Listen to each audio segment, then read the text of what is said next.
Welcome back to Booster Therapy, your cure for that pack cracking addiction.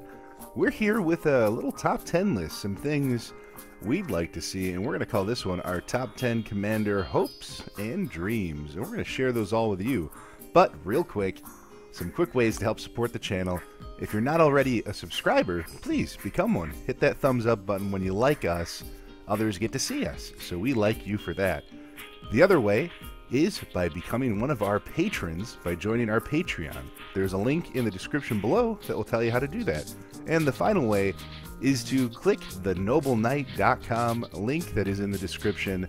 Supporting them helps support the channel, so please visit their website to see what they're all about. But without further ado, let's jump into the top 10 Commander hopes and dreams. So this is, our list of things we'd love to see for Commander 2019, as we are now in 2019.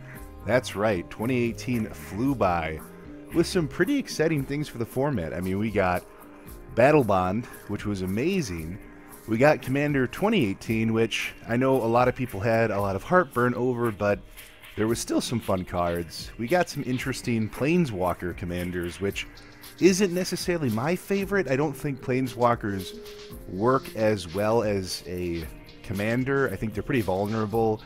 They're good for the format though, and I get exploring new things, but still that Nature's Vengeance one is shining more and more as the days go on, and you get to see how people are adjusting and modifying that deck. So it was still a lot of fun. A lot of good cards. Commander Ninjutsu became a thing. We can't ignore some of that exciting stuff. So we had that, but, we had Ultimate Masters, which gave us some huge reprints. Ancient Tomb, Mana Vault, Phyrexian Altar, and Phyrexian Tower. Some cards that are just amazing for the format and had been getting really, really expensive. This was, a great way to bring some of those down. So we had that, but Battle Bond really being the shining star, getting to see some partner commanders that were a lot of fun to plan and brew around. We got, Doubling Season reprinted, there was like non-stop amazingness, land tax. All these things are still relatively cheap as compared to what they were prior to seeing their reprints. So right now it's still a pretty good time to buy, at least the last time I looked. So, but let's talk about what we hope for in 2019. First one on my list, so we'll start with 10, we're going to work our way up, is the reprints. With any Commander set, we really need some special reprints. And with this, I'm going to be real brave, real bold. Soul Ring. Need a Soul Ring reprint. Kidding. I think at this point we just expect that. We do need it. It's always good to get it. I mean, as many times as Soul Ring has been reprinted, it's still like a $3 or $4 card. So still need more of those. We also need something that's a little bit braver. Recently, the last couple Commander sets, they've taken a back seat in giving us or the Commander community any big level reprints on some sort of consistent basis. So the first one I want to bring up, and I'm going to talk about it more as I get to another point, are the swords. The swords are, very, very powerful cards, and they're expensive, $20, $30, $40. We talk about Sword of Feast of Famine, Sword of Fire and Ice, War and Peace, Body and Mind, and I am forgetting one, Light and Shadow. So we have these 5 swords in the enemy colors that are so powerful, they're so expensive, but reprinting them doesn't break any other format. They're expensive largely because of, one, I guess just literally the power level. They're mythic, they're harder to get, but really because of Commander. You don't see a lot of play in Modern anymore. You don't see a lot of play in Legacy. They're not standard legal, obviously. So it's really a kind of a Commander staple. And yes, it'd be brave to reprint them for Commander.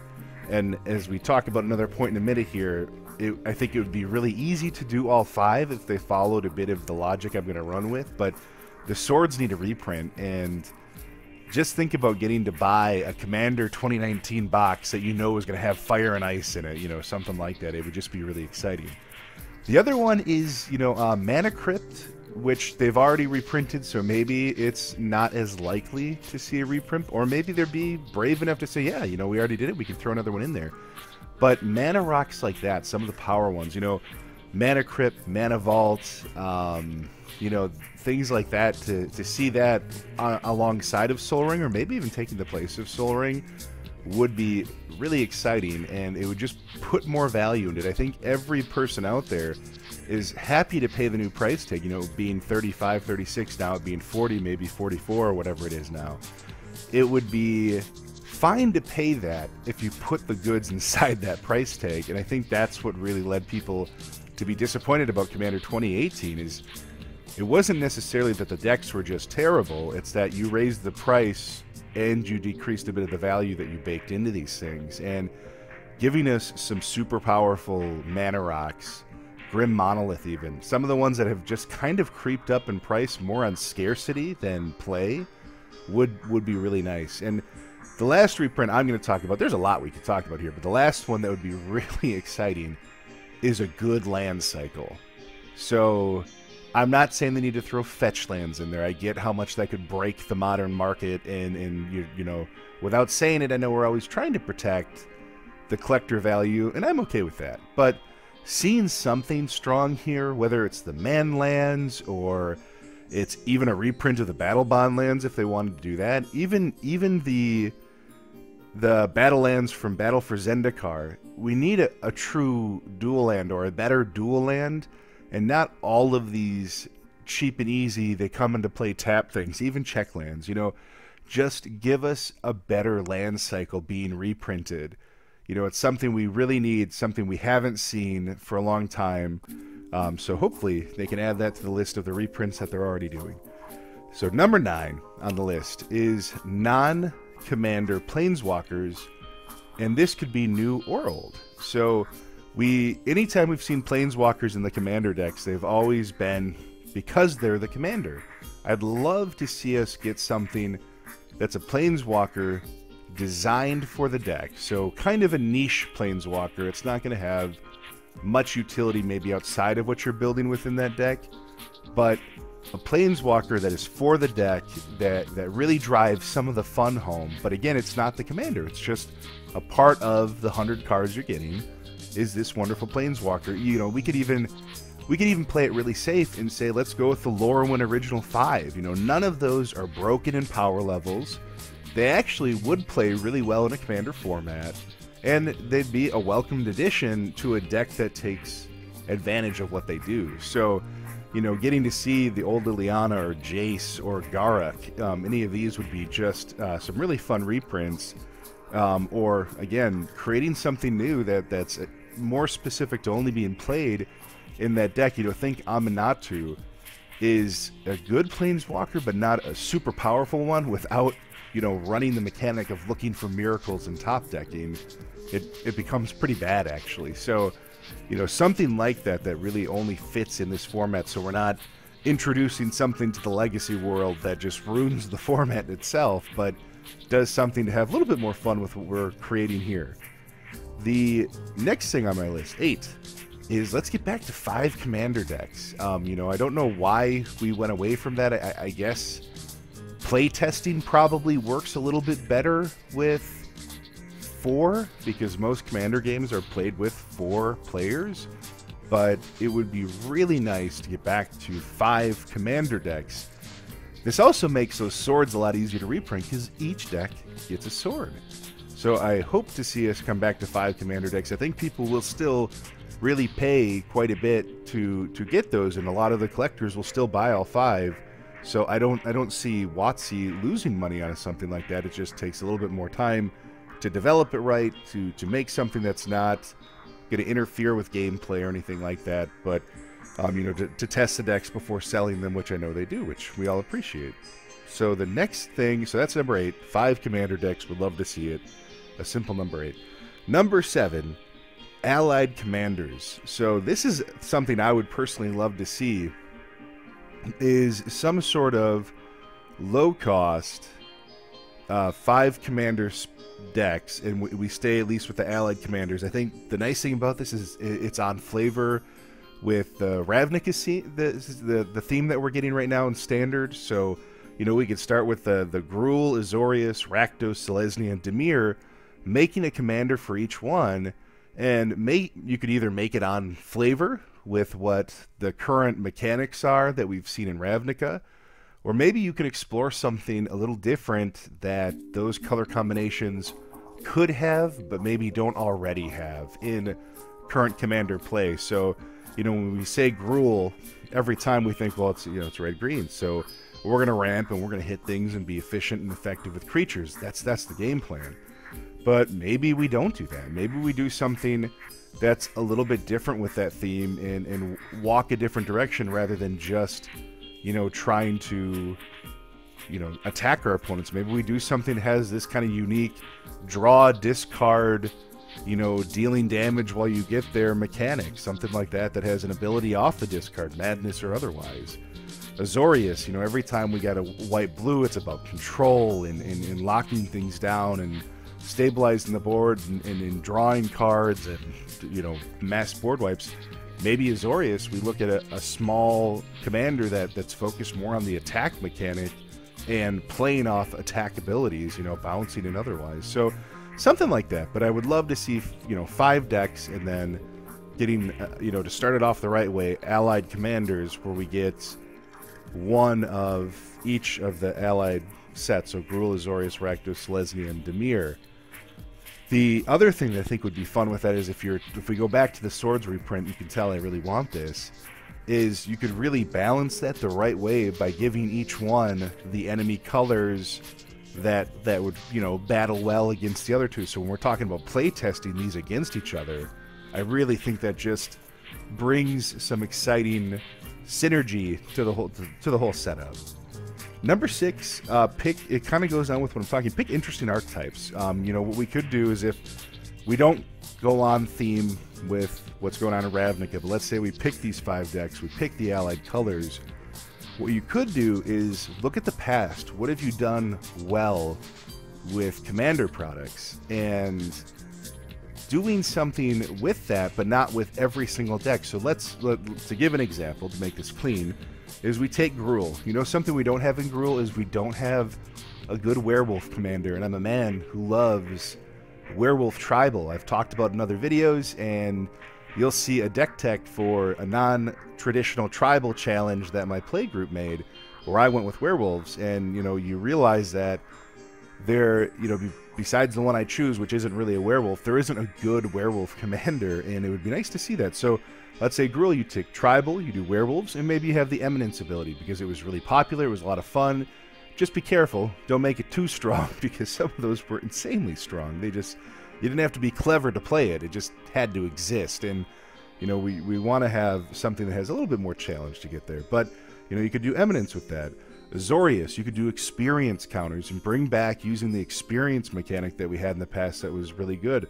Rakdos, you can play off the partner mechanic and having a black and a red partner and maybe a couple more built in the deck so you can interchange them. Selesnya, you can do kind of that whole commander buildup where the casting cost doesn't hurt you. As it increases, it only helps you because you're getting bigger and badder, or maybe a larger enter the battlefield mechanic. And Dimir, you could have some sort of damage trigger ability that you've had in the past where once the damage gets through by the commander, it does this thing and you can do these things. So something like that. You could have these mechanics that you've used in the past where you don't have to be consistent with all of them. Be creative. Give us a little bit of each one, and you're giving every player a chance to buy into what they were most in love with that you've already done without having to overthink it. So number 5, let's say we don't get everything on they ignore my 10 through 6. Don't ignore it. I've thought about this. I've written it on wrote it on a piece of paper for you. But let's say they ignore it. Number 5, I really hope this happens. I should have probably moved this higher. But number 5 is partners. I would love to come back to partner commanders. You could do single color, multicolor, don't care how you get there. I love the idea of partner commanders. They are so much fun. We saw how much fun they could be in Battle Bond, even when you restrict them a little bit and say, this person can only partner with this person. Maybe you make them only partner with a handful of people. What's best about partners is it increases the creativity a person can have in deck building, and the best part of Commander is that the pace is different, and you have so much more freedom of being creative with how you approach a deck, the things you're trying to do. I mean, it's all about having fun, and it's not about trying to win by turn 2 or turn 3 like a lot of other formats. There's just a lot more to it, and partners really increase the freedom of going in so many different directions. You could even do something, if you want to get crazy, you could make partner commanders that when they're both on the battlefield, maybe do something a little bit more like meld. If we think back to Gisela and some of the mechanics from Eldritch Moon, where cards would meld together and become a superpower, you know, you could do something like that. It's just, there's so much we can do, and I really hope to see in 2019 that we revisit partners. So let's move on to number 4. If number 5 doesn't happen, and the commander decks don't have partners, number 4, I almost guarantee it will happen. So first, it's not necessarily about the Commander 2019 decks, but it's about the Commander format at least, and it's Battle Bond 2, or whatever they're going to call it. Hopefully it's a better name than that. But Battle Bond was so successful, and they didn't even market it right, and it still sold and flew off the shelves. So I think we all know we get to revisit the arena and get Battle Bond 2 in the next year here. What I would love them to focus on more than anything is just some more amazing partners. I mean, they did a great job with that one. Would love to see them explore it further and go with the allied colors, because a lot of the partners in Battle Bond were all the enemy colors. The other thing that would be nice about Battle Bond 2 is getting the enemy duels. So we have all the allied duels from the first one. Getting to see the enemy duels would be really exciting, and it opens up probably the best thing for the format, getting some additional much-needed reprints. So we saw Doubling Season, Land Tax, True Name Nemesis, some really powerful cards reprinted in Battle Bond. We got a lot of what we really needed in Ultimate Masters with Phyrexian Altar and a few of the cards there. But just thinking of a list of what we could get in Battle Bond 2 for cards that just really are needed, the list keeps going on and on and on. There is so much that we need. And this is kind of that great middle ground where you're not making a Masters set, but you're plugging in some cards that we all really needed and giving us something that we had hoped for. So Battle Bond 2 with more partners. Woo. Number 3, you know, this is just kind of a wish. There's so many characters across the lore of Magic, and there's some really old guys that we haven't seen for a long time, and really could have a reimagining of how they are. So these are cards like Angus Mackenzie, Ramsey's Overdark, maybe I'm saying that wrong. Takov, however I say that name, you know, the legendary killer. Here's an image on the screen. I can't remember his name right now. But getting to see some of these old school legendaries, these true legendaries from when they first became really a thing and EDH became a format, would love to see some of these guys coming back into the story through a commander deck with a reimagined ability, or, you know, just a new take on how it works to make it a good commander card. Would love to see some of our old favorite characters with maybe a new face and some new art. Number 2, more in the box. So this is not more reprints necessarily. I want that too. I think we all want that. But more in the box. I'm giving you over $40. Put a 40, the 40 life counter in there at least, right? Like the one that you get in the anthologies.